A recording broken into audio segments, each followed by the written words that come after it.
Hello everyone, kumusta? Manghinaot ko nga maayo gyud ang Ginoo diha sa inyuhang mga kinabuhi ning kasamtangang panahon. Ning mga takna abot na akong ipaambit diha kaninyo. Ang problema kung ikaw padayon nga magkinabuhi diha sa kahilayan o diha sa kalibutanong katagbawan. Tungod kay daghan sa mga tao niini nga nagkinabuhi nga wala gayud basayod kung unsa ang negatibong epekto nga mahatag diha sa iyahang kinabuhi.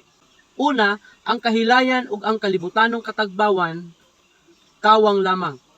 Ecclesiastes kapitulo 2 bersikulo 11. Ikaduha, kini siya magatuok gayod sa pulong sa Ginoo diha sa imong kasing-kasing.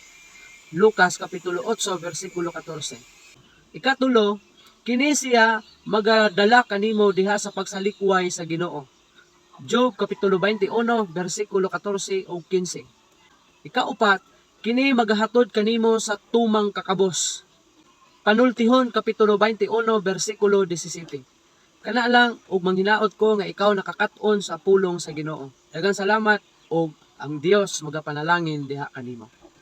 Bye.